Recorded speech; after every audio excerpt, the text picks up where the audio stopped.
मी शाळेतला एकदम साधारण विद्यार्थी, 70% वाला, आणि आपल्या शाळेचे बाकी 90% वाले. म्हणजे शाळेत माझा पहिला नाही, दुसरा नाही, तिसरा नाही, आपण 25, 30, 35 फक्त पास होणारे विद्यार्थी होतो. त्यामुळे असं कधी वाटलं नाही की एवढे हुशार पोरं तर झाले नाही, आपण कसं होणार. तर मग तरी सुद्धा कंबाईनचा अभ्यास चालू केला. म्हटलं आपण कंबाईन होऊन PSIच व्हावं, आता आपली हाईट वगैरे चांगली दिसते, PSI व्हावं. मग कंबाईनचा अभ्यास चालू केला 2017ला.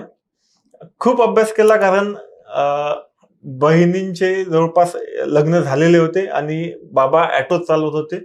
आर्थिक परिस्थिती नव्हती की 17ला क्लासेस करण्यासाठी पुण्यात येऊन महागडे क्लासेस लावणं.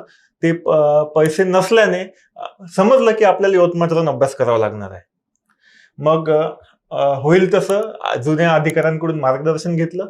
17ला कंबाईनचा अभ्यास चालू केला आणि पहिल्याच 6 महिन्यात प्रिलिम काढली.